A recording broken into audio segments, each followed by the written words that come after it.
The second-floor hallway of the McKay School is full of children's voices. Their artistic voices, that is. The visual melodies of art ring out from an exhibit now displaying its second set of artwork by elementary school-aged artists. The David O. McKay School of Education Children's Art Gallery follows the lead of art museums, which rotate artworks to show off their collections and give patrons a new experience each time they visit. But there's more to it than that for Doug Allen, who curates the exhibit and works for the BYU Arts Partnership. And so we've always had a presence of high school work, but not really elementary work. And a lot of the things that go on in this building are about elementary education and creating or helping to create really good elementary teachers. The exhibit's first display featured 18 fantastical food-themed pieces from Provo's Lakeview Elementary, selected by Allen with the help from the school's Beverly Taylor Sorensen Arts Learning Specialist. The partnership hosted a reception at which fans of the young artist could view the work, socialize, and honor students' efforts. This past fall, of course, there was no reception due to the coronavirus pandemic, but the newest display still went up, this time featuring pieces by students at Jordan School District's Eastlake Elementary that were created through the integration of art with core academic subjects. In this way, the exhibit also becomes an ongoing source of inspiration for the McKay School's teacher education students, who can see real examples of how art can enrich math, science, reading, and social studies in our schools. And this Children's Art Gallery is a place where we can exhibit elementary work that students will be able to, see and become familiar with and go, wow, these elementary kids are pretty amazing.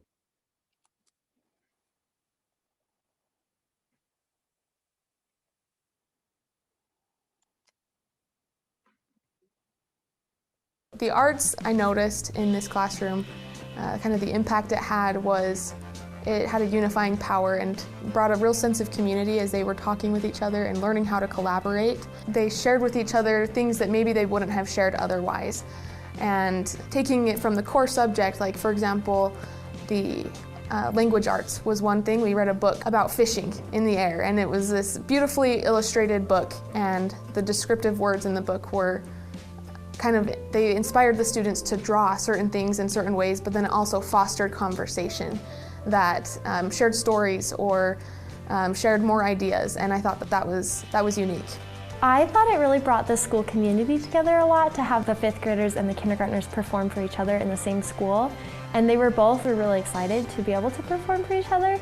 I also liked that the standards kind of overlapped a little bit, and that they both were about animals and what's going on with the animals and the science behind it. And so it was a fun way for both of them to learn on their own levels and to observe things about the others' dances and to learn from that. So I liked the way that it kind of brought it all together. So I also recognized how it helped the kids practice social emotional skills to be up in front of their peers and try new things and get outside their comfort zone. And so I just saw, it was so powerful to me to see students on the first lesson who didn't say a word. And I barely, I tried to learn their name and talk with them, and they were not interested. And then from that last day, they were volunteering to perform. And so it was cool to see the way that their confidence and their social emotional skills increased.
The second floor hallway of the McKay School is full of children's voices. Their artistic voices, that is. The visual melodies of art ring out from an exhibit now displaying its second set of artwork by elementary school-aged artists. The David O. McKay School of Education Children's Art Gallery follows the lead of art museums, which rotate artworks to show off their collections and give patrons a new experience each time they visit. But there's more to it than that for Doug Allen, who curates the exhibit and works for the BYU Arts Partnership. And so we've always had a presence of high school work, but not really elementary work. And a lot of the things that go on in this building are about elementary education and creating or helping to create really good elementary teachers.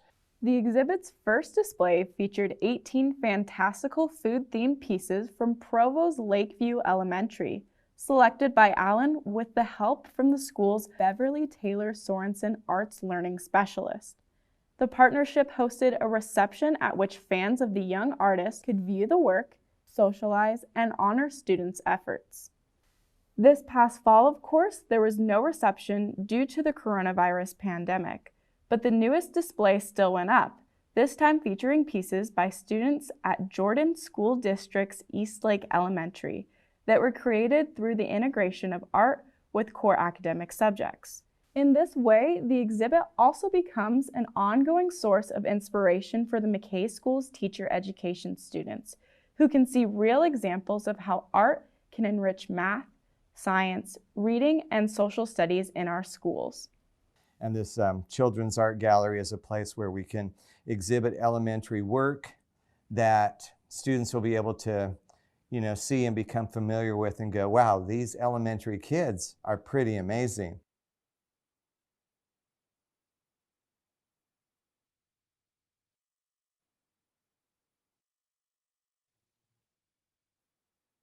The arts I noticed in this classroom, kind of the impact it had was it had a unifying power and brought a real sense of community as they were talking with each other and learning how to collaborate. They shared with each other things that maybe they wouldn't have shared otherwise. And taking it from the core subject, like for example, the language arts was one thing. We read a book about fishing in the air, and it was this beautifully illustrated book, and the descriptive words in the book were they inspired the students to draw certain things in certain ways, but then it also fostered conversation that shared stories or shared more ideas, and I thought that was unique. I thought it really brought the school community together a lot to have the fifth graders and the kindergartners perform for each other in the same school, and they were really excited to be able to perform for each other. I also liked that the standards kind of overlapped a little bit, and that they both were about animals and what's going on with the animals and the science behind it. And so it was a fun way for both of them to learn on their own levels and to observe things about the others' dances and to learn from that. So I liked the way that it kind of brought it all together. So I also recognized how it helped the kids practice social emotional skills to be up in front of their peers and try new things and get outside their comfort zone. And so I just saw, it was so powerful to me to see students on the first lesson who didn't say a word. And I I tried to learn their name and talk with them, and they were not interested. And then from that last day, they were volunteering to perform. And so it was cool to see the way that their confidence and their social emotional skills increased.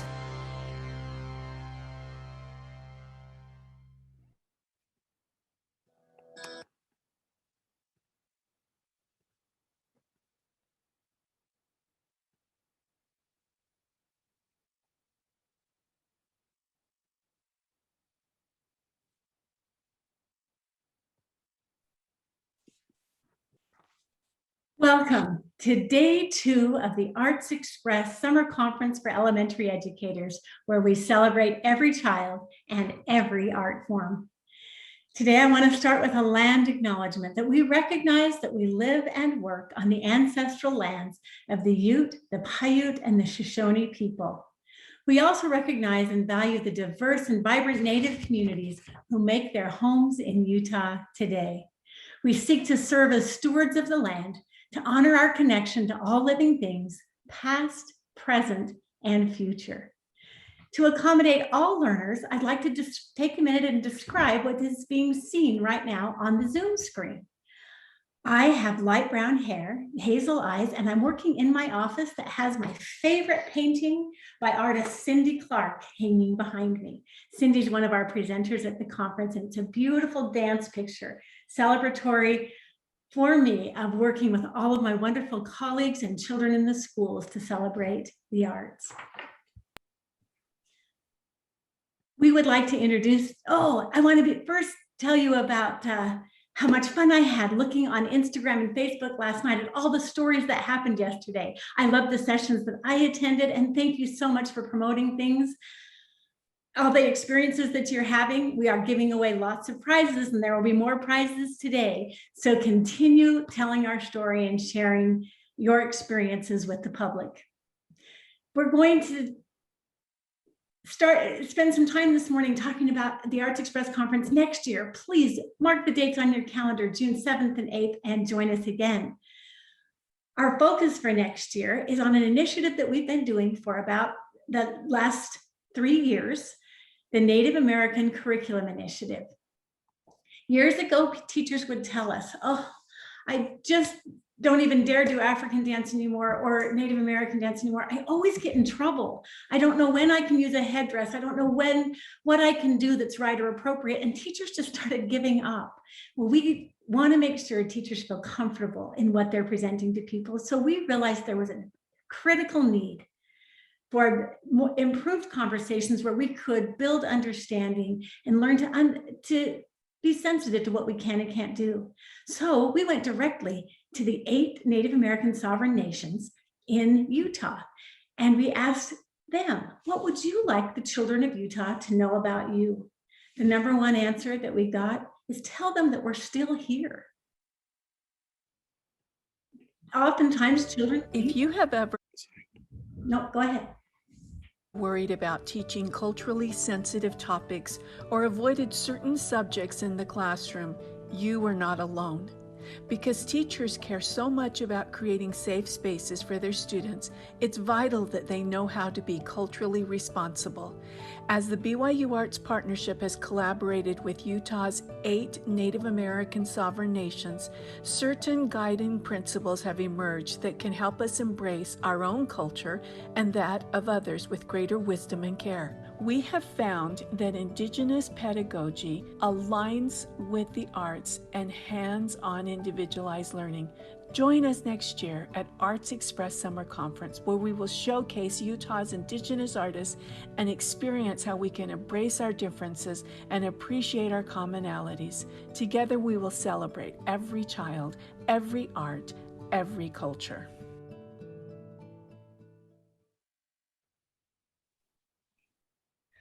We are grateful that we recently received an endowment from the National Endowment for the Arts. This validation of our work is very important. It puts us on the national stage where we have scrutiny, encouragement, and support from a national organization with great prestige and honor. And we're very grateful for their support. I'd like to introduce to you now 2 very important people on this initiative. Brenda Beal is our coordinator of this initiative, and Jean Tokuda Irwin from the Utah Division of Arts and Museums.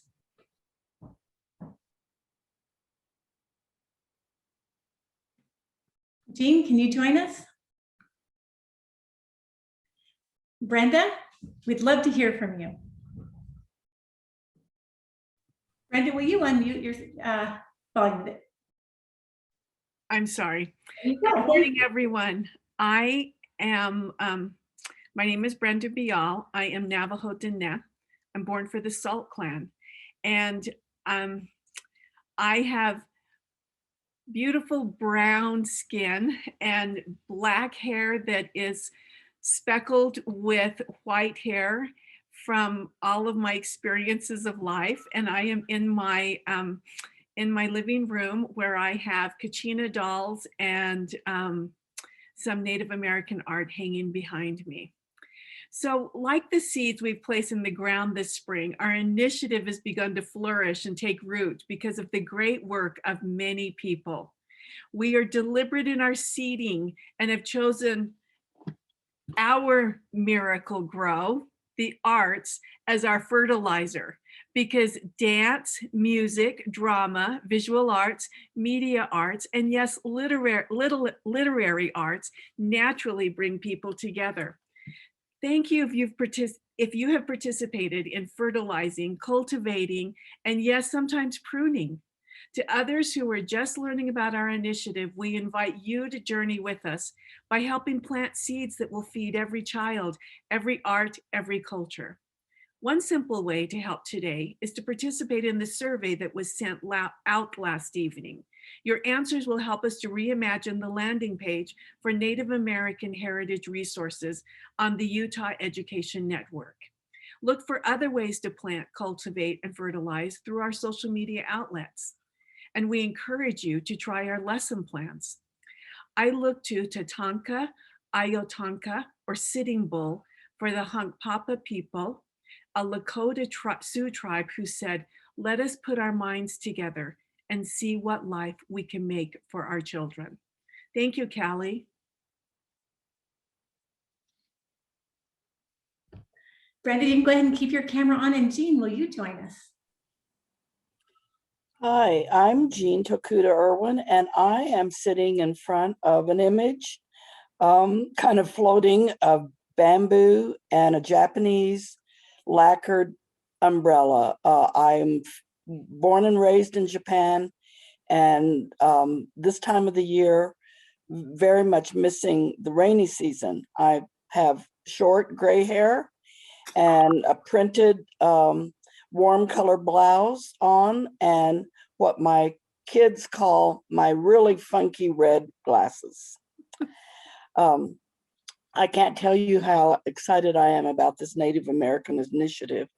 Our program at Arts and Museums have been funding Native American arts events and educational experiences since 1993.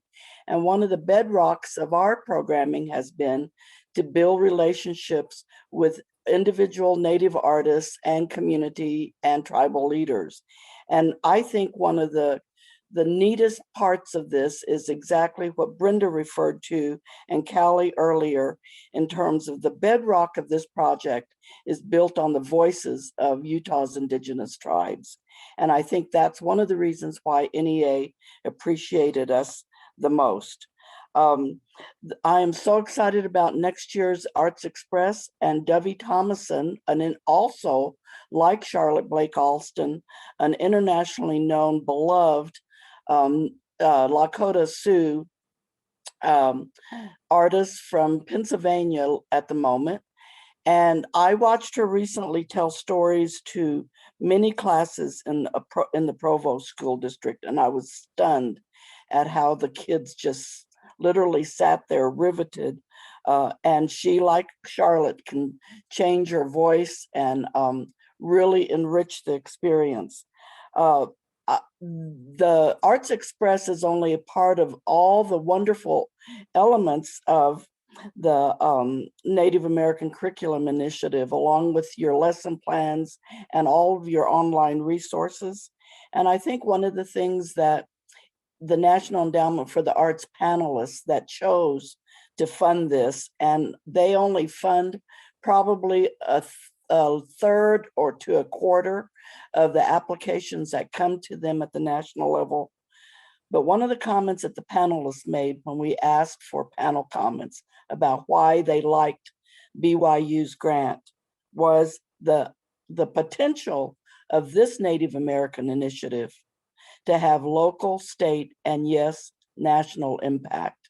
And I can't tell you how excited I am about that, because I have seen in my lifetime, which is a long time, a lot of initiatives like this, and yes, about 4 of them exactly here in Utah that died a quiet death, dusty on somebody's shelf. And this one isn't like that. And I can't tell you how happy that makes me. And I hope you participate in that joy of sharing all of this with your students next year. Thank you. So, Brenda, would you tell us something about the lesson plans?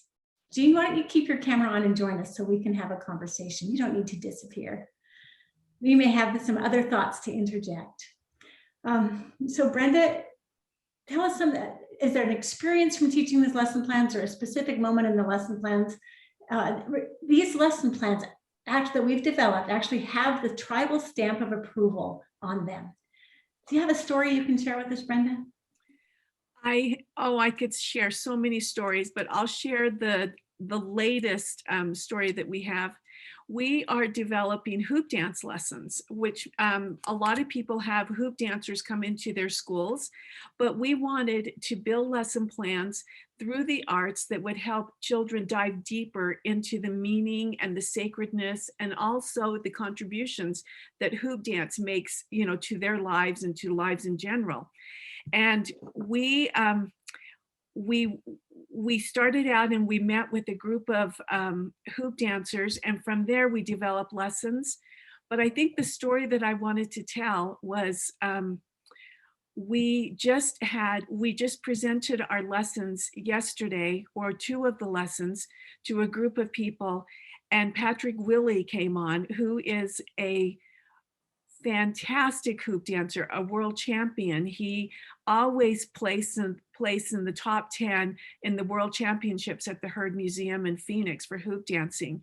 And we asked him, what would you do? And he said, I love these lessons. He says, in fact, when I go into classrooms, I'm going to do some of these lessons in my in the schools that I present to. And I just thought, there's no better person to endorse what we were doing than a hoop dancer who has spent his life hoop dancing and teaching about hoop. And so that's just one story about how attitudes and opinions and thoughts are changed just through conversation, just one conversation at a time. When we vet our lessons, we go word by word with those who can help give us approval. So look up our lessons on our website. Callie, you mentioned earlier, and I think one of the threads that's been through this entire conversation for a long time is the issue of authenticity and realness and appropriateness. And I think what Brenda just said really speaks to that this isn't pretend. This isn't something that some outsider just wrote and tried to present the voice of the Indigenous people. This has grown from the foundation of the Indigenous voice. And that's what's going to assuage any teacher's fear about, am I doing the right thing? Am I being appropriate? Am I cultural? Am I inappropriately presenting something? And I think that's the one thing that this initiative can assure everybody of, that this is really about that which is authentic and real and important to the Indigenous voice, and what you've chosen to share. And what we haven't mentioned at all is the way that this initiative paid attention to the tribal leaders that said, no, we don't want you to share this piece, and we didn't. We honored that no, and when they said no, we did no. I think we should also add, Jean, that the Utah Division of Arts and Museums is sponsoring a roster of Native American artists that will be available to go out into schools and perform and work with the children in visual arts and performing arts. So we're looking forward to the development of that, those additions to the artist roster. Jean and Brenda, thank you so much for the work that you do on this initiative. Your vision, your hard work, your inspiration are making a huge difference and contribution, and we thank each of you for your work on this initiative. And now, everybody, it's time to get on with the show. I'd like to invite to the screen Heather Francis. Good morning, everyone. I am excited to be the moderator for our keynote session this morning. Before I begin, I'd like to describe myself. I have short brown hair, freckles, and blue eyes. I'm sitting in front of a wall with shiplap and framed art. I will be moderating this session, and I'm grateful for this opportunity to introduce my dear friend and colleague, Angela Rosales Challis. But before I begin, I would like to offer a labor acknowledgement and pause to recognize and acknowledge the labor upon which this country, our state, and institution are built. We remember that our country is built on the labor of enslaved people. We also acknowledge all immigrant labor, including trafficked, forced, voluntary, and undocumented peoples who contributed to the building of the country and continue to serve within our labor force. We acknowledge all unpaid caregiving labor. And now I get to introduce Angela Rosales Challis. She's a dance educator and filmmaker, originally from Cochabamba, Bolivia. She studied dance in Bolivia and at the Escuela Nacional de Arte in Havana, Cuba, before she graduated from Brigham Young University with a Bachelor of Arts in Dance Education. After graduating from BYU, she was a Beverly Taylor Sorensen's dance specialist in elementary schools for several years. She reached thousands of students in the Jordan School District. Angela is known for producing large dance performances at her schools. At one event, she showcased 800 students performing original choreography for their parents and their school community. In 2014, she was honored with the Utah Art Educator of the Year Award. And in 2015, she received the Sorensen Legacy Award for Excellence in Arts Education. Angela has presented and performed in Bahia, Brazil, Bolivia, Michigan, and New Mexico at professional conferences, including Dance and the Child International and the National Dance Education Organization. As a dance teaching artist, she enjoys working with elementary school teachers and pre-service dance and elementary educators on arts integration projects. She's currently a faculty member in the BYU Dance Department, directing the educational outreach dance company, BYU Connect. In pedagogy and technique courses, she supports dance and dance education and elementary education majors on their journey towards integrating movement for learning in the classroom. The first time Angela saw a screen dance was when she was 13 years old. She was in Bolivia and she was fascinated but didn't dare to dream about being a media artist because there was a lack of resources for her at the time. But when she came to the United States and had access to the university's cameras and technology, she allowed herself to dream. And after several years as a dance specialist, she left her position to pursue further education and to let her dream take flight. Furthering her skills as an artist and diving deeply into the two art forms that she loves, Angela graduated from the University of Utah with an MFA in Film and Media Arts, with an emphasis on animation and cinematography, as well as a certificate in screen dance.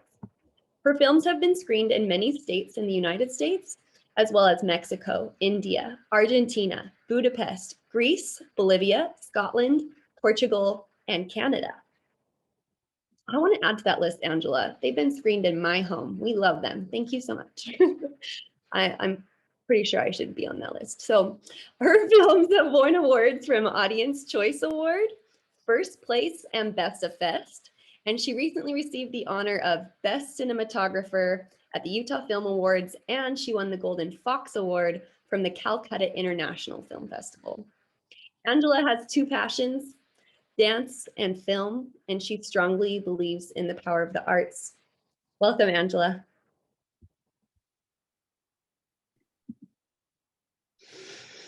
Hi there, thank you. Thank you for such a nice introduction. It is an honor for me to be here, and I am thankful that we did the land acknowledgement and the labor acknowledgement, because you know how Dolores speaks for the trees, I speak for the immigrants. I'm one of them, and I'll be honest, the first time I heard a labor acknowledgement, I cried. I cried because immigrants were being respected and acknowledged for their work, even illegal immigrants. And I'm lucky, I'm very lucky and fortunate to be here. So I'm gonna start with my description. I am, you cannot see that, but I'm actually very short, and I have dark brown eyes. I have black long hair. I do cover it. It would be great if I didn't. I am at our dance studio. My husband and I own this dance studio. Behind me, there are black and white pictures of dancers, children's dancing. This is where the magic happens and where children are exploring dance. And I also have some pictures of the film behind me that you can see. I am wearing earrings that have the aguayo, which is the Bolivian fabric, and I'm wearing some lipstick that is called cranberry. And so that's my description. Let's get to this. And we're going to start with the hard part of this. Okay, we're going to be talking about stereotypes. And let's be honest, we have those, they have been ingrained, who knows how and when and why, but they're ingrained in us. And it's important for us to see them, to notice them, and to change them.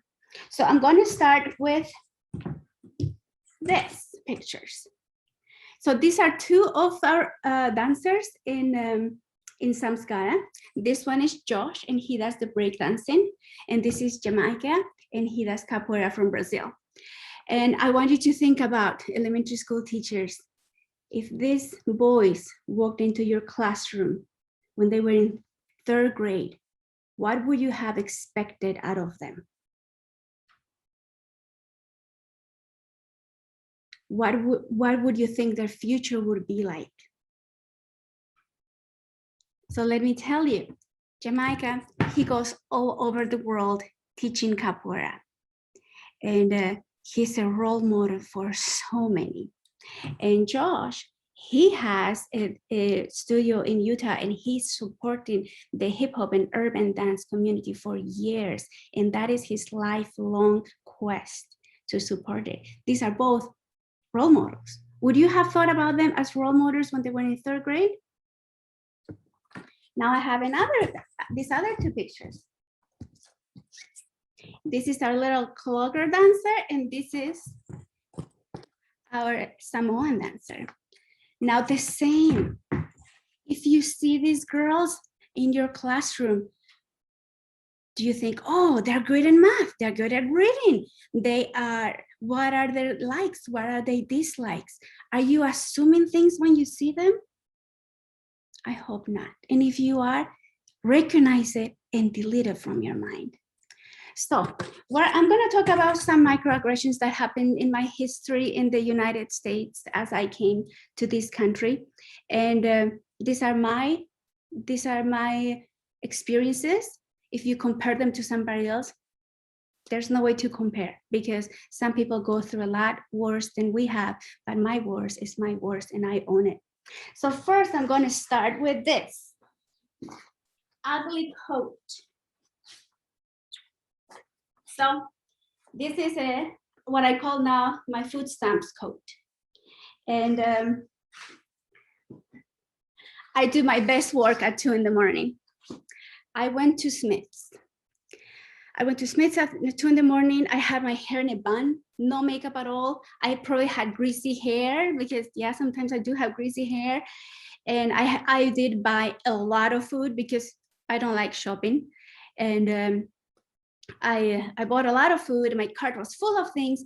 And I go to the cashier, and the first thing she says to me is this gonna be on food stamps? And my heart just sunk. And I couldn't respond. They always talk about the comebacks. I had no comeback. I didn't know what to say. I thought I am a university professor. And because I blame it on the ugly coat. Because of my ugly coat, you are thinking that a whole different thing about me, a very wrong impression of me. And so I didn't like that. I have another object right here. It's a tie. It's my husband's tie. And my friend from Bolivia, he went to parent-teacher conference. And he's Bolivian, he's short, dark, just like all of us. And the first thing the teacher said to him was, do you need a translator? Now to him, this was a microaggression, and it really hurt him. The teacher was trying to be helpful. But what happened is that moment, the first thing she said, she thought what we felt, what he felt was, this person doesn't speak English, I need to help them. And his comeback was like, I have a bachelor's degree from the University of Utah, and you are asking me if I need a translator. And he was really hurt. So since then, he wears a tie when he goes to parent-teacher conferences. He wears a tie to show prestige. because he feels like the tie is going to give him a better place in society. He wears a tie because if you see somebody with a tie, you assume this person is educated. You assume this person is multilingual. But if you don't see us with a tie, if you don't see us dressed up, sometimes you assume things that they're not. Now, in the film world, I also had some rashes like this, and I'm going to share those with you. We went to a film festival, a very prestigious film festival, and I was the cinematographer for this film. And I was walking with the director, my dear friend Connor Long. And we're walking there, and the festival director comes, and he's friends with Connor. And he looks at me and he says, "Is this your girlfriend?" And Connor goes like, "No, this is the cinematographer." He saw a girl. The girl's place was not in the film world for him, was the girlfriend. The same film festival, we went to the artist lobby, and where all the cool people are hanging out. And then this one person asked me, "Are you an actress?" And then Connor again replies, "No, she is the cinematographer." Last one in my film world that I'm going to share, I have plenty of them. I worked on set once. This was a full feature film that I worked at. It is now available on Amazon. And I was in the camera department. I was an assistant camera. And I walked in set all excited. And this one guy tells me, "Are you the makeup lady?" And I'm like, oh, how can they not think of a woman being in charge of the camera? And then I didn't say anything. And I said, "No, I'm in the camera department." And he quickly replied and said, "Oh, I'm sorry. I shouldn't have assumed anything." And then that was it. That's all I needed from him. It's a quick realization. Whoops, I'm sorry, I made this mistake. And he quickly recovered.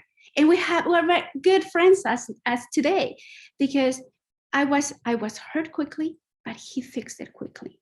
So I'm going to encourage you to think about what stereotypes have been ingrained in your head. What things are you doing that might be microaggressions to other people? Now, I'll share some things that I did. When I was teaching at elementary schools, I remember when some of the girls, if they had really nice hair, all combed and stuff, and sometimes the blonde girls, when they would raise their hand, I thought, they're going to have a good opinion. They're going to have something very useful for us to say. And when the girls with the messy hair had, some kids didn't shower very long, some kids wear dirty clothes, and they would raise their hand, I did not expect as much from them. And that's a mistake I made. And now I try to really hard. When I see my students, I make no assumptions, nothing. They are brilliant. They're going to be role models from now. I want to assume the best out of them. And the last stereotype that I'm going to share with you is when I went to Italy. We went there for 5 weeks to make a film, and it was a beautiful place. There were this I don't know, people just go on the streets, have music and party. They have music. They're just hanging out on the street. So I was walking around, and I saw all these guys with dark, deep eyes, and they really looked very intensely at the woman walking by, and they had leather jackets, and I felt in danger. And I was like, why do I feel so insecure? And I'm like, oh, all these guys watching me. And then I realized Hollywood has put this stereotype in my mind that they're mafia. And I was bringing that out, and I could see that. And then I told myself, you're safe. They're just very friendly. They just like to smile. And so I changed my attitude, and that's all I needed. So I am now going to show the film to you. And as you watch the film, I would like you to please embrace what you see. Don't assume anything. Welcome the difference. There's no better, there's no worse. It's just different. as you're gonna see their different shades of skin, different eyes, different hands. Embrace it, love it.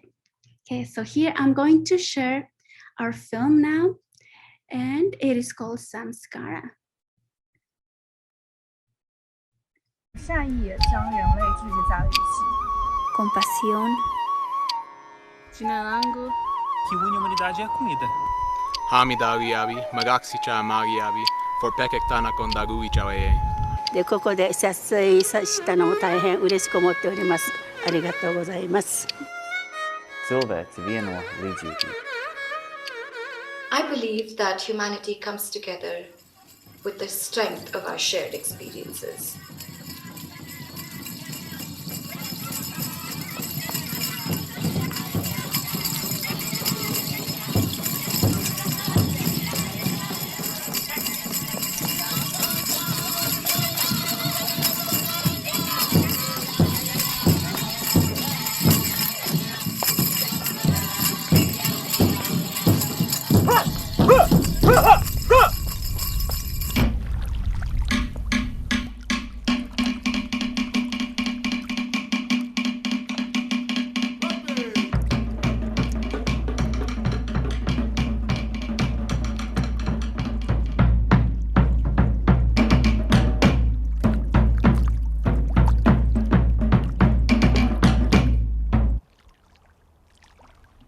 Samskara gives a person a sense of identity.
Samskara is a collection of customs, habituations.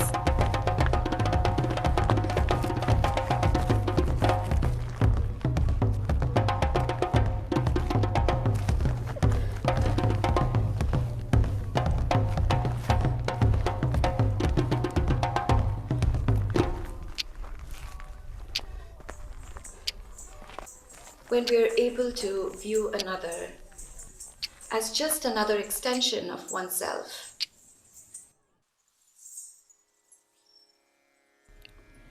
ಸಂಸ್ಕಾರ ಎಂಬುದು ಒಂದು ಸಂಗ್ರಹಣೆ, ಪದ್ಧತಿಗಳ, ರೂಢಿಗಳ, ಪ್ರವೃತ್ತಿಗಳ, ಹೊರನೋಟಗಳ ಸಂಗ್ರಹಣೆ. ಇದು ಮನುಷ್ಯನಿಗೆ ತನ್ನದೇ ಆದ ಸ್ವಸ್ಥಾನ ಅಥವಾ ಆತ್ಮಪರಿಚಯವನ್ನು ಕೊಡುತ್ತದೆ.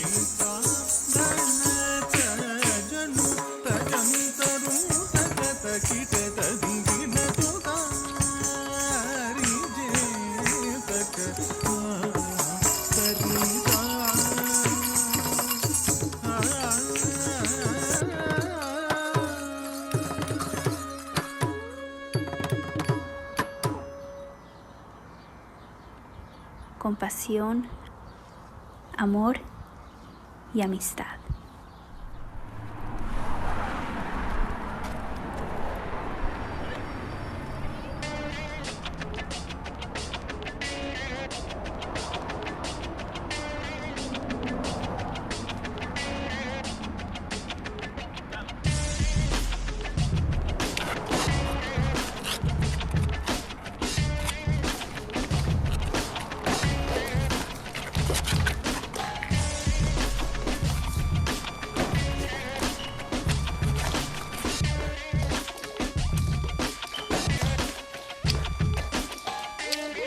which is perhaps faced with a different intersection of time and space.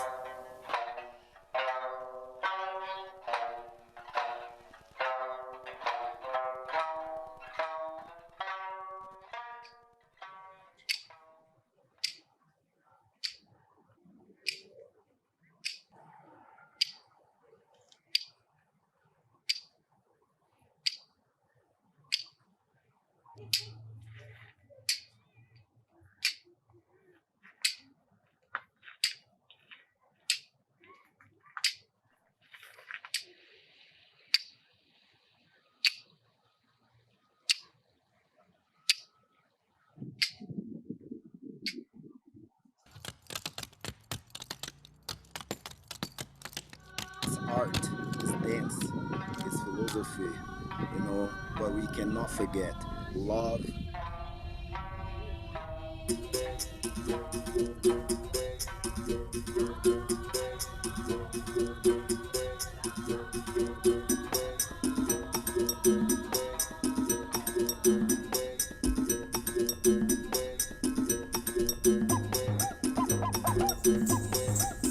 That's when we come together as human beings.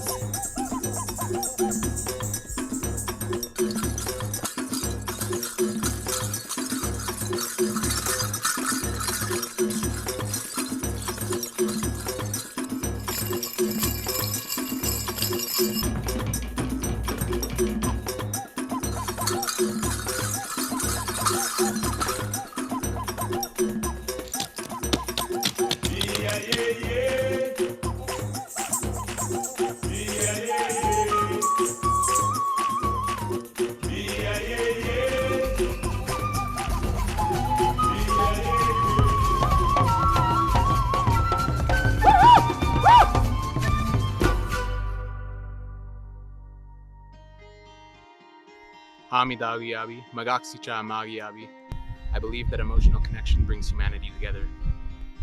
My name is Cheyenne and I'm from Samoa, and what I think that brings people together is tradition.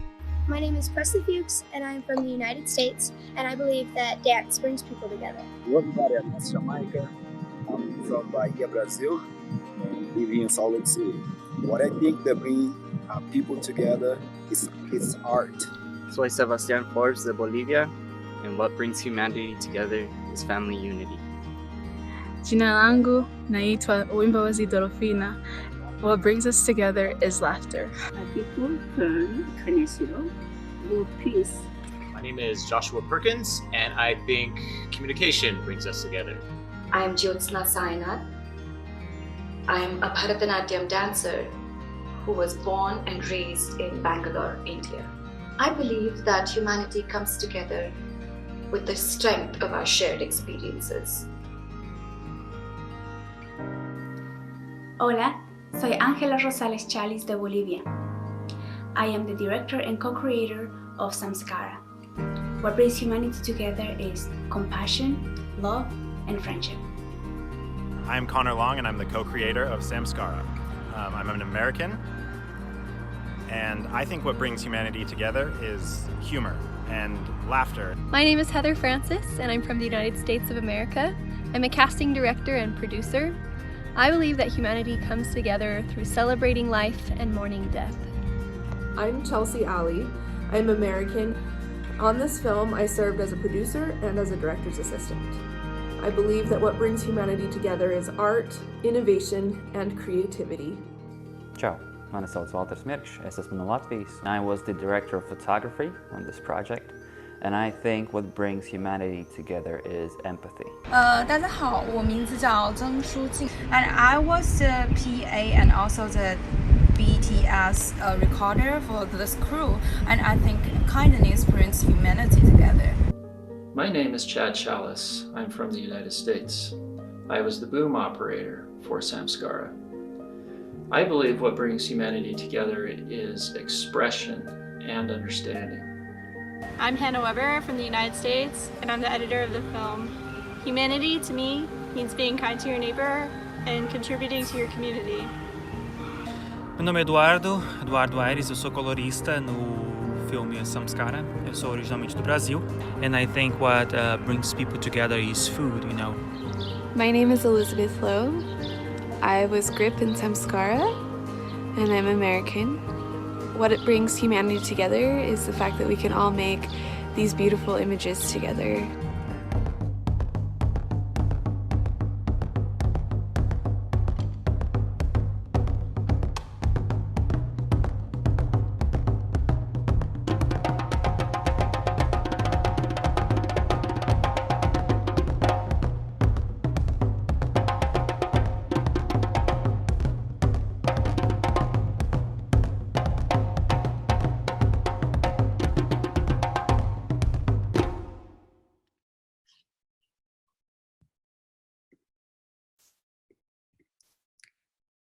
I'm back. Can you? Yes, there we go.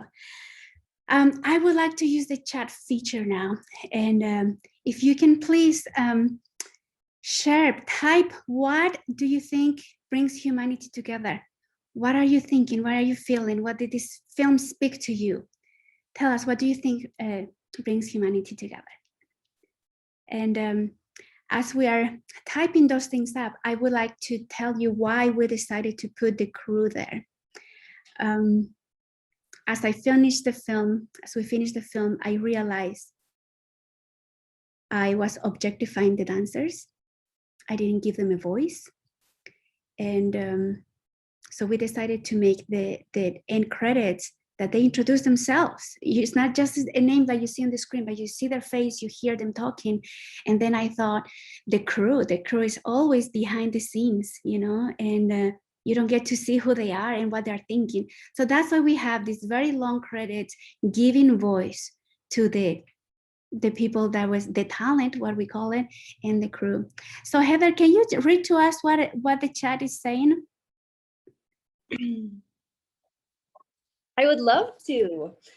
So we have, some people have written love, kindness, common goals, kindness, strengths and weaknesses, our shared stories, empathy, kindness, and love, music and art, empathy, kindness, willingness to have an open mind, listening, compassion, seeking new perspectives, sharing stories, empathy for others, celebration of diversity, respect, music, lots of arts. Thank you so much. What are you gonna do to bring humanity together? Love is so important. I'm so glad so many of you mentioned that. So now I'm going to talk about the making of it, how this film came to be. And I have words here on this side. Don't worry that you cannot read them. It's for me, so I can follow my outline. Okay. So how this project came to be. I go to the arts festival every year I can. I love the arts festival. If I can be there forever, I would. I wish Salt Lake would have arts festival all the time. And when we went to Bolivia with my daughters, we were walking around and they said, "Mom, I see why you like the arts festival so much. Bolivia is an arts festival." And that is true. You walk on the streets and they have vendors and music and jugglers and all these things. So I love to go to arts festival every year in Salt Lake. Now, there are two things that are also in my must-do list, and it's the living traditions. And if you haven't been there, please get yourselves there every year. Living traditions is this, they put, without COVID, they have so many stages and they have dance performances from all over. They have Chinese, Japanese, you name it, they have it all. And I remember sitting there at the Living Traditions Festival thinking, Utah is very diverse. People keep thinking Utah is not diverse. Yes, it is. It is. If I can show this to the world, I need to show the world how diverse Utah is. So I had that in my mind. It's like, what film am I going to make that showcases the diversity of cultures in Utah? Then I went to the African Festival in Salt Lake City. And the person giving the announcements and stuff like that, he said something that stuck to me forever. And he said, we need to show our art. We need to share our costumes. We need to share our clothing. We need to change mindsets. We need to make people change the stereotypes that they have in their minds. So when they see us on the streets, they don't think we're delinquents. They think that we're artists, that we have so much to say. So that's why I made this film, to give people change perspectives, to show the beauty of the diversity. There's no better or worse. And that those stereotypes now, and he said, when they see our art, that's the next thing they remember. They don't remember the stereotypes. So that's why my quest is to spread this film and to create new opinions about humanity. Then when I went to grad school, I met Connor Long. You heard about him before. He's my really good friend, and he had this film dream. He wanted to go all over the world. He wanted to make this full feature film, and he wanted to showcase the essence of each country. And that's really hard to get funding for. So then when he said that to me, I said, I know how we can do that. And we can do that with the dances from Utah. And then we found locations in Utah that can make you think that you went to the country. So that's how this happened. And then Heather Francis, we were co-directing Connect at BYU for 2 years with her. We became so close to each other. And I was always talking about this project, and she's like, I want to be part of this. I want to be part of this. I see how important it is. I know so many people that would like to be part of it. So she came on board. Then grants. It's really expensive to make a film. And the first grant I applied for was the Utah Division Arts and Museums. It's right there. And they gave me the grant. And I was very excited. This was the first time that as an artist, I applied for a grant with them. And I was them giving me the grant boosted my self-esteem. And I'm like, this is something that people want to see. And then there's this other grant at the Utah Film Commission that I remember seeing the post of it. I saw that on social media, and I thought, there's so many filmmakers in Utah. Why are they going to give me the grant? I remember seeing a flyer of it, and I saw that, no, I'm not going to apply for the grant. They're not going to give it to me. And then my husband's aunt, she sent me a message and she said, you should apply for this grant. And I thought, why not? Utah Division of Arts and Museums trusted me, so why not? So we applied. They gave 2 grants. Guess who they gave that grant to? To Samskara, because they felt it was so important to share the cultures that are happening here. And then the BYU Arts Partnership came on board. They heard the amazing stuff that we're doing, and they're like, yes, we're gonna put money into this to make it happen. So thank you. Thank you so much. It's really hard to come up with all everything that needs to happen. Then there are pre-production meetings. In our pre-production meetings, Heather and Chelsea were essential. They have this type personality that things need to be done. What do I need to do? And they got them done. Connor and I were like, oh, what is the idea? How do we do this? And they were like pushing us to make this happen. And the first thing that took us a very long time to develop was the concept. We needed to figure out what it was before we got started on it. And it took us quite a few fights, quite a few contradictions, and until we nailed it what it was. And then why 9 cultures? Because it's all money. We rented the equipment. You can get the equipment on the evening of the day before you're filming, and we paid for the weekend. And then that way you can get the weekend off, like you don't pay for the weekend. So we had 3 days to film. We thought we can film 3 locations each day. Cannot do more than that. We cannot afford more than that. So we decided 9, because 3 times 3 is 9, it's 9. And then we had the casting. I think casting was one of the hardest things to do this, and Heather was the casting director, and she's brilliant, and she brought along so many of her friends. She reached out to so many people. We reach out to Living Traditions. They have a long list of emails. We email every single people there, and making the schedules work for the day that we needed to do was a struggle. And was my last one. The production happened. We filmed it. After we filmed it, we edited. After we filmed it, I didn't want to see the footage. I was so scared to see it. I had this idea that was so, when you are on set, it's like when you're on stage and you feel that, and then you see the footage and then you don't feel what you felt there, so you're disappointed. So I was really scared to look at the footage, but then we did, and we sent it to Hannah, who was the editor, and she did an amazing job. And one of the things that was the highlights of this piece was, and I didn't expect this to happen, and it all started with Jyotsna. Jyotsna is from India, and she came on set with her mom and dad that were visiting from India, her husband and her son. We got the son this late, and he was our second AD for that whole day.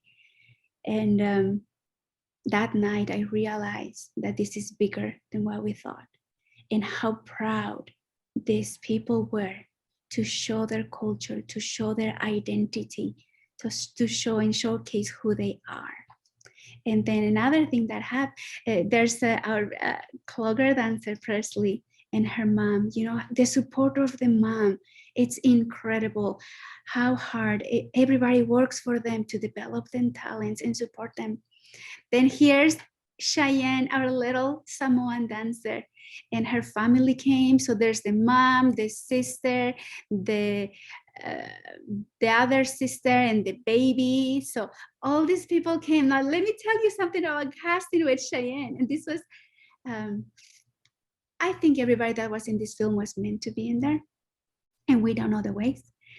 And so we were in Living Traditions. We were looking for a Polynesian island dancer, and we found this video of a dance group, and there was this girl that was like 4 years old, and she was tiny, and she was such an amazing dancer, and I saw that, and I told Heather, I want this little girl. So we make all the phone calls, all the emails, all the arrangements, and then Cheyenne shows up, and Heather and I look at each other like, she's a little older than what we expected. They sent us the older sister, and they made the decision who they sent, and that was precious. And she's still a little girl. She was like in 3rd grade, but we were spending a 4-year-old, So it was such a pleasure to work with her. And they had a family emergency, and they had to leave town, and they contacted us and said, we had a big emergency, we need to leave town, but we still want her to be part of this film. So we moved her film date a day earlier so she can be in the film. And then after they came, right after the film shoot, they went to where they had to do to take care of their emergency. Then there we have Master Akiko. She got sick. She got sick during the film times, like before we filmed, she got sick, and she said, I'm so sorry, I'm not gonna be able to do it on the schedule. And I thought, who cares? We're gonna rent equipment for another day and do it whenever she's ready for us to be there.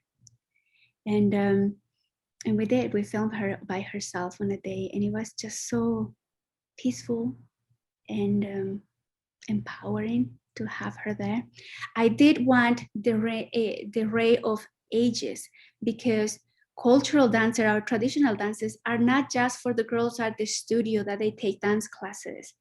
These cultural dances are from the day you're born until the day you leave Earth, and hopefully you keep dancing after that. And we wanted to show that. We wanted to show how this is for all ages. And that's why we had that casting. And there we are with Master Akiko. What an honor to work with her. Then we have Tanzania, our Delphine girl. She came with the sister, the cousin, the sister's boyfriend. And she said, this was the best day of my life when we filmed it. Jyotsna was key for this project. The first day we filmed, the title of the piece was a struggle for me to decide what it was. So Connor is the one that came up with the idea of Samskara, which is in Sanskrit. And to me, it just sounded like a noise, Samskara, Samskara, Samskara. And it was not clicking for me. And the day that we filmed with Giotsnia, I was talking to her husband and I said, we want to name the film Samskara. What do you think about that? And he says, oh, that's a perfect name for this, because that's exactly what you're trying to do, because we did explain the concept to them. And then after we filmed with Giotsnia, we were talking about what brings humanity together. And after we filmed, I got together with Giotsnia, had a little interview. And she is the one that helped me nail the concept for the edit.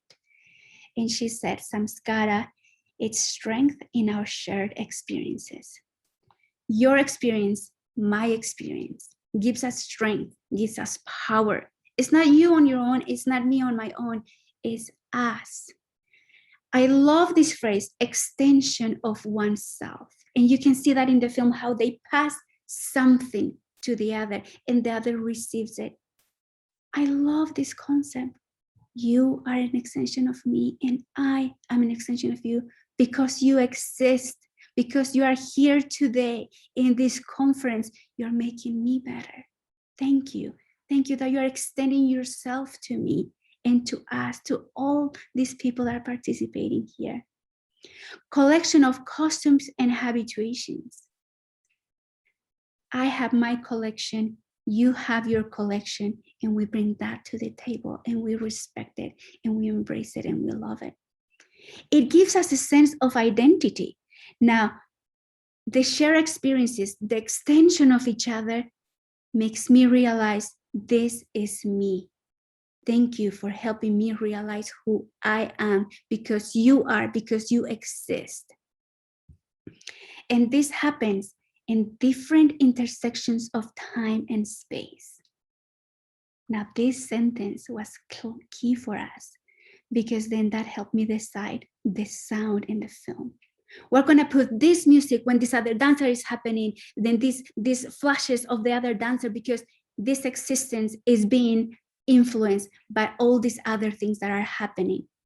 I love that we have the dancers and crew members talk in their native language, and I didn't translate, and I have no translation, because that's what it is. You hear a different language and it just noise to you. It's beauty, it's art, and that's what we put in the film together.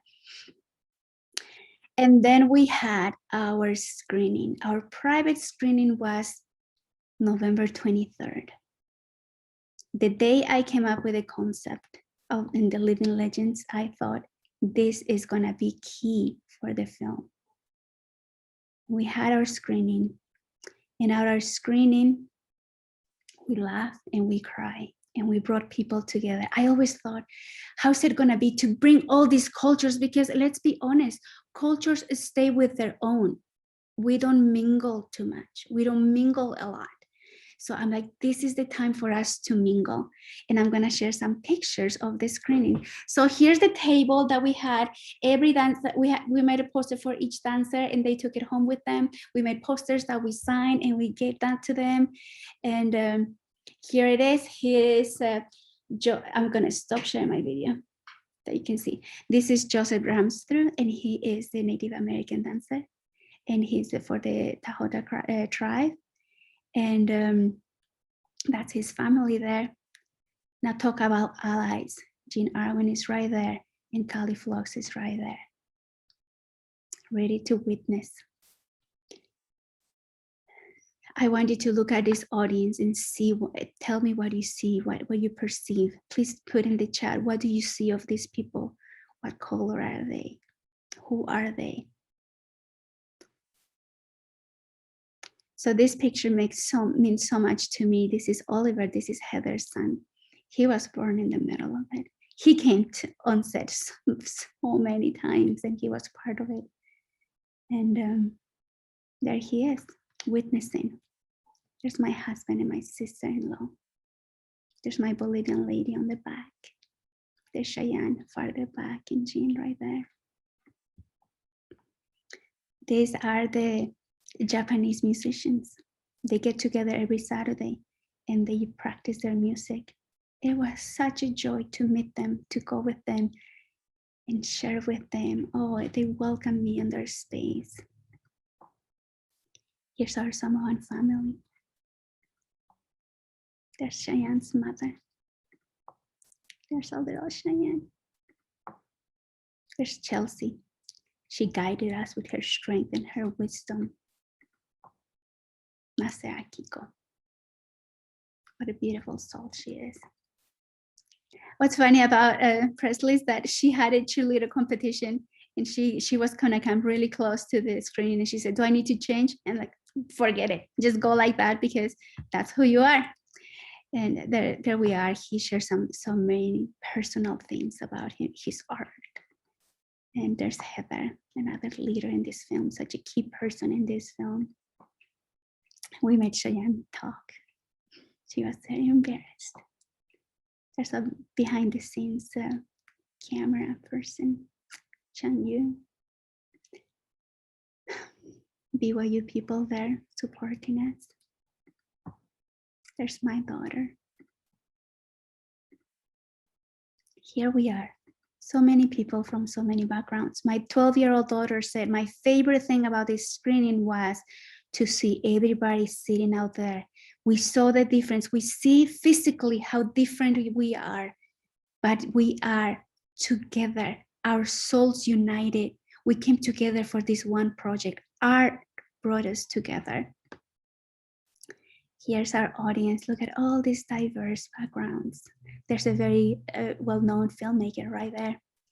And she has so many films in Sundance and stuff like that. I was honored to have her there. We cried. I cried. I cried. Because for this screening, what I did is the end titles, the rolling credits. I made the slowest end titles you can see in a movie ever. I don't think you've ever seen something like that. And I told them, as you watch the credits, the musicians were there, the dancers were there, the crew was there. Clap and cheer for yourself. And they did. And it got so loud. And they were proud of who they are. They were proud of showing their culture. They were proud to be showcased in a film of this nature. We validated them. I felt like we gave them a voice. We gave them a place. And it was magical. And then at the end, they brought their food. Food is key for sharing our culture. If you eat what I eat, you're part of my team. We ate, everybody brought different food. We ate, we laughed, we cried. And that's my mom. And I made my mom proud.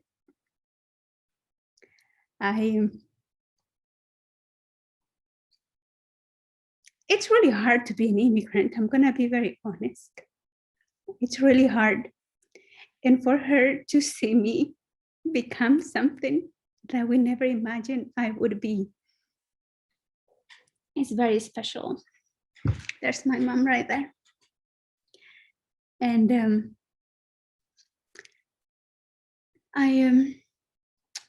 I'm gonna stop sharing now. So I'm gonna share my personal experience. I have won a lot of awards. As Heather was reading them, it's humbling to see all those awards that I have received as an educator and as a filmmaker. But I have one award that I cherish the most, and I'm gonna show you that. And it says, Certificado de Reconocimiento, presentado a Ángela Rosales Challis, en reconocimiento a su labor por haber sido promotora del arte y de la educación, por reafirmar el trabajo arduo en cada día de su jornada y por continuar dejando un legado en aquellos que son parte de su vida. Bolivia-Utah Association. So this award is from the Bolivia-Utah Association. And they gave me this award, and it says that recognize my hard work for promoting the arts and education, because I have been an example to them of hard work and for leaving a legacy for those people I interact with. To me, this award is one of the most important ones I have, because they get me. These immigrants get me. They know how hard it is. They know how hard it is to come to a new country and learn new things. When I came to the United States, I didn't know English. I know how to say, I am, you are, he is, she is, and that's all I knew. And it was really hard. I couldn't order food. You know, you go to, and then you say, I could say combo 5. And then there's our questions. Do you want this or that? Do you want vinaigrette? Do you want ranch? And I didn't get it. And I didn't understand. And I said, no, no, no. I didn't add, because I learned that when you say yes, they add on and then your price goes up. It was really hard to come to a new place that you don't know if you're going to be welcome. You don't know if people are going to accept you. You don't know their ways. You don't know how things work. You need to figure out, and you make mistakes as they go. I'm going to share one experience with me about the new ways in the United States. I was at BYU, and they did a class presentation, and they gave string cheese. Now for you, string cheese is part of your snacks. You know how to open it, you know how to peel it out, and you know how to eat it. I got that string cheese on my desk because they put it on their desk. I didn't know how to open it. And I didn't read the instructions. I don't read instructions. Even if I read them, I don't know if I would have understood them. And I struggled so much to open that string cheese. And I didn't look around because I didn't want to see people see my struggle. And I don't know what people thought. I wish somebody would come and say, Angela, let me show you how to open this. And they would show me. But nobody said anything, probably because they didn't want to embarrass me. And the life is safe. And then I made a hole in the plastic. Okay, that's how I opened it. And then I took the first bite, and it tastes like a candle. I didn't know what this was. I'm like, what is this? It tastes like wax to me. And then later on, I learned that it was cheese and how you open it. But every single encounter sometimes feels like the string cheese that cannot be opened. The string cheese that you tasted and you don't know what it is. And it's really hard to be an immigrant. And I'm going to share with you though, that I did. I felt like I have succeeded. I've been an immigrant in this country. And why have I succeeded? I feel that I have succeeded because I have my allies. I'll share a story with you. I was working at a restaurant, a Mexican restaurant. It was like a high-end Mexican restaurant in Provo. And Marilyn Barrett was there. Marilyn Barrett just retired from BYU, and she was a department chair, and she created Keynote Dance Company. She's an amazing dance educator, advocate. And she was sitting there with Bill Evans. Bill Evans is a very well-known choreographer and dance educator in the United States. So I was their server, and I brought their food, and they always ask me, where are you from? What are you doing here? You know, and I say, I'm from Bolivia, and I want to study dance. I want to go to BYU. And Marilyn said, I work at BYU. I work at the dance department. I hope I can see you there. And I said, oh, I apply. I hope I get accepted. And then she said, good luck to you. Then I got accepted to BYU. I auditioned for the program and I made it. And Marilyn Barrett became my mentor and my ally. And one day we went to New Mexico to present at the National Dance Education Organization. Bill Evans was there. And we had lunch together. This time I was invited to the table with the great ones in the dance world. I was part of one of them. I felt empowered. Marilyn, when I got married, I needed a sponsor for you need a visa, you need a sponsor, you need to make this amount of money. And in Chad's family, nobody made that level of money to be able to be a sponsor. Marilyn Barrett signed those papers for me to become a resident in the United States.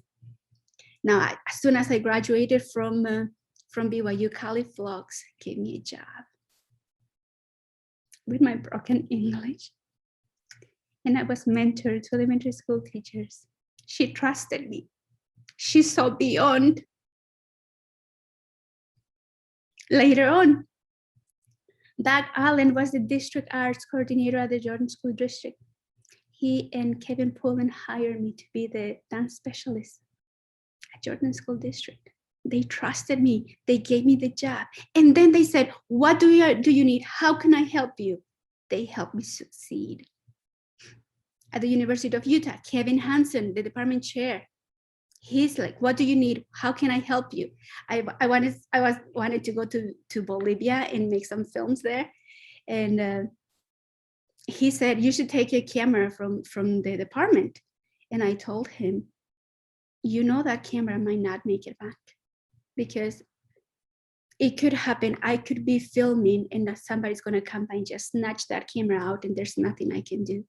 And he said, if that camera is supposed to stay in Bolivia, let it be. It didn't happen. I was safe and it didn't get stolen. And then Heather Francis is my other ally. She trusted me in this project. She helped me become. Now, as teachers, I want you to think about, what do you do for your immigrant students? How do you encourage them? What do you do for them? And I'm going to tell you two stories really quickly. Pat Demeham at the University of Utah,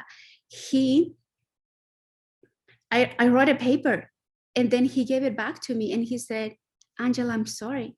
I cannot understand. This paper makes no sense. Do better. Find a tutor that can read your papers. Find somebody to edit your papers. He didn't say, oh, this poor girl, they just give her the grade. It doesn't matter. Rick, I made a film. I made a documentary film. I got a grant to make a film in Bolivia and I documented a festival there. And then when we came back, I put the voiceover on it. And it was me talking about it. And Rick said, Angela, I'm sorry, but the voiceover, I cannot understand what you're saying. Somebody else needs to do this voiceover. He was brave. He could risk me getting so mad and upset, but he was expecting the best. And that's how I became, because I had all my allies. Jean has become one of my allies as well. What a big support of this project she has been. Okay, now I'm going to have Heather share how she has been an ally to Cheyenne, to Delphine, our Tanzania girl. And Heather, are you there, ready to talk?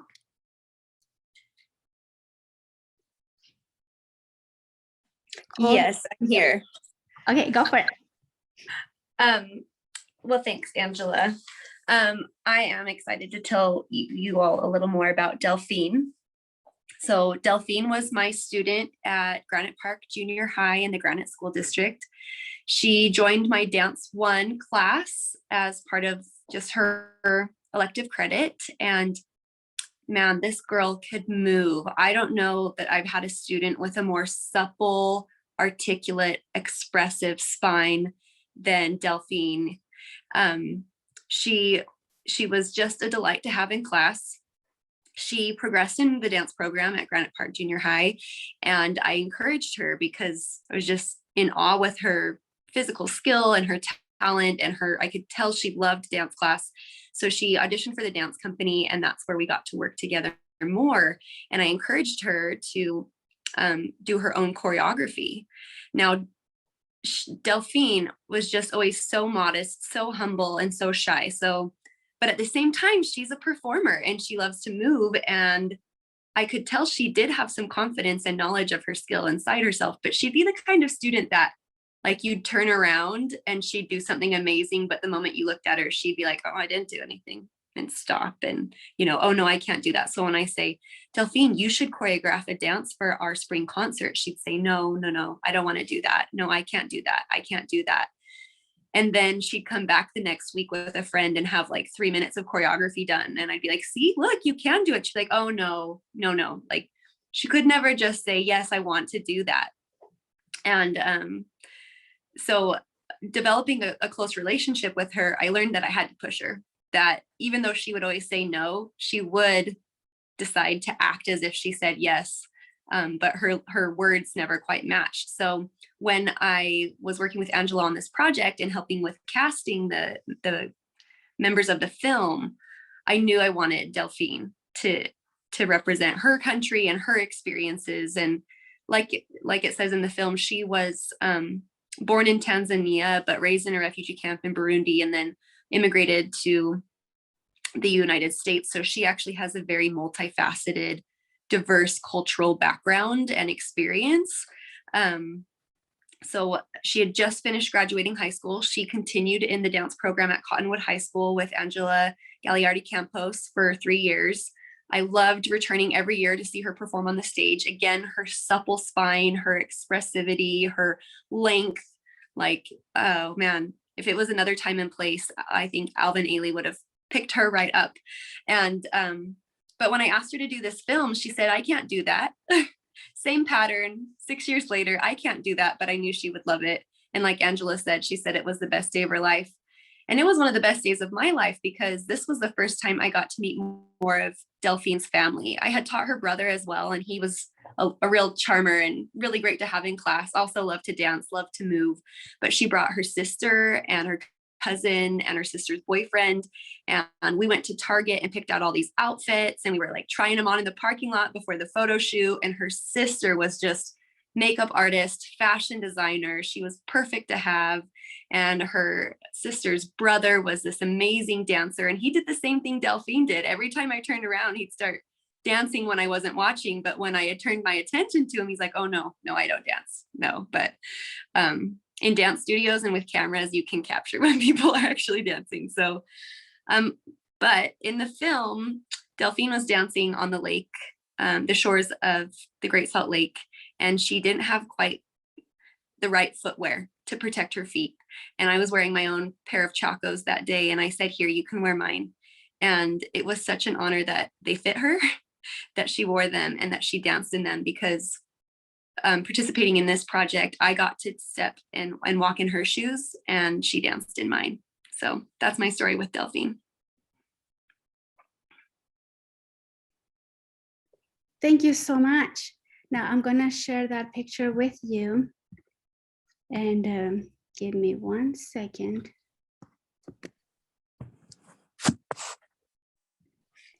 I want to encourage you that students walk on your shoes. And how are we gonna do that? And where's the picture? It's coming, it's coming. One of the things that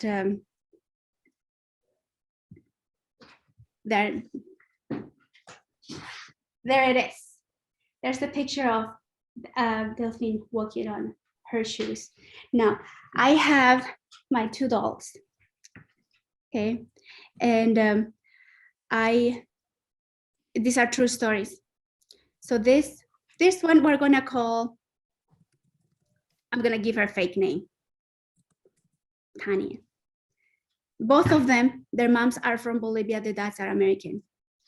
She grew up somehow thinking that she cannot be proud of who she is, of the background that she comes from.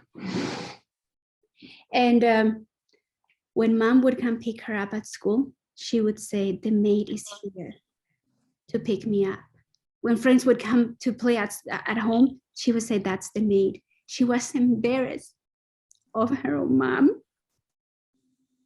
I think she has changed by now. She's my age now, and she's used to say that when she was young. And then on the other hand, we have Sebastian, who is the real name, and this is our dancer from Bolivia that is dancing the Bolivian dance. He's in Latinos in Action. He speaks Spanish so fluently. He is a proud Bolivian. He got his mission from the LDS Church to go to Bolivia. Can you believe that? I saw him open the letter, the email, and he couldn't even say the country because he was just bawling. He belongs there. He's part of that, and he shows it. So now you're going to have your students are going to be one or the other. You don't know where they are, but it's your job to find that pride. It is your job that they find their identity. I am going to put that on your shoulders because you as teachers have such big impact on these children. And if you can please on the chat, if you can put what is something that you can do to help these students be seen like we did in this film, give them a voice, give them a space, welcome a space for them. Please put on the chat, what are some things that you feel you can do to do that? And I have this, I'm gonna have to stop sharing. I have this sign and it says, having a foreign accent is a sign of courage. My mom did the Broadway for this.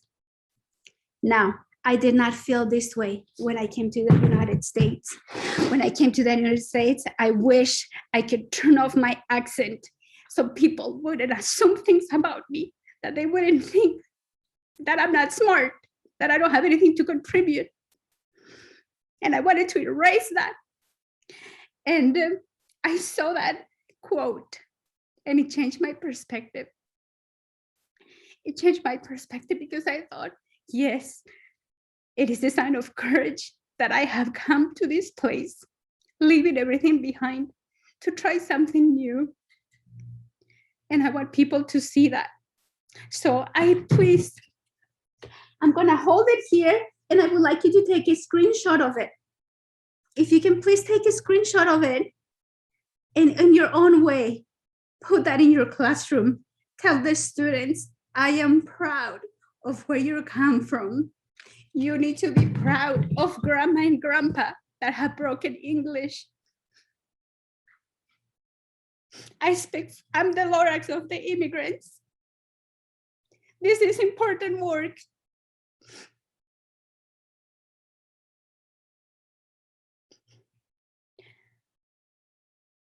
Please share in the chat what you're thinking.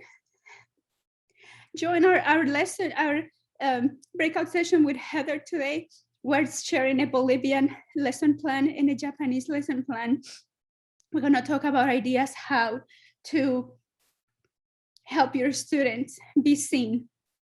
And Heather, if you have time to quickly read to us what people are saying on the chat, what are some things you're going to do? And teachers, I love you. I love the work you do. You can make a difference in this world. You teachers, they change the world, and you will, and you are doing that every day. So I am being told that I'm out of time. So if you want to stay, you can stay for some questions and chit-chatting. This is what I miss about being in person. You could come to me and then we can talk for hours now. And thank you for being here. Please change the world as you're doing it. Thank you. Heather, will you join us on the screen too? Audience, to say thank you to Angela for that extraordinary experience and her wonderful sharing.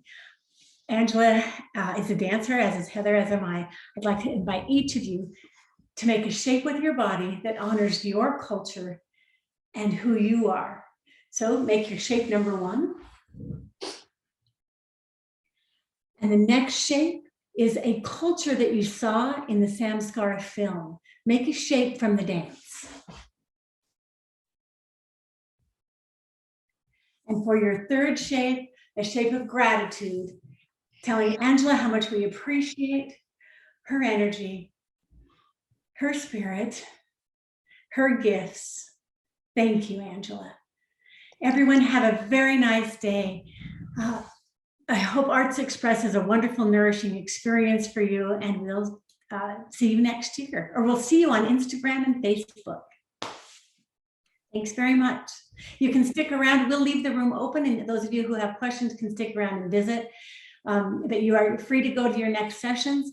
One question in the chat, Angela, was how else are you going to spread the word about this? Film festivals is a big way. How are you going to get this film around the world? Yes, well, it has been around the world. It's been to Italy, it's been to Canada, it's been to Mexico, and we're spreading that film around in festivals. It has got some very prestigious awards so far, and that's what we're doing. And then I think we're getting really close to release it publicly, and it's gonna go. And then we're gonna keep working on lesson plans that you teachers can show this film and make it and use those lesson plans for it.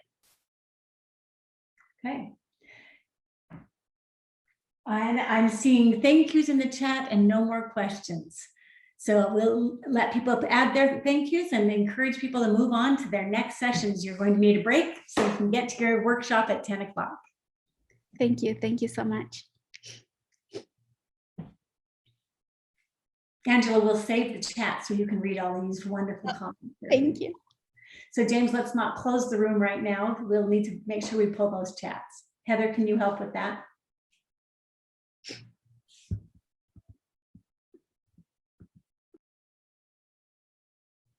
So for those that are still here, I want to read one thing that Jean said.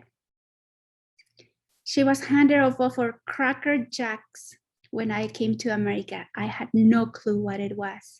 It rattled. I peeled the paper off and bit the wax box.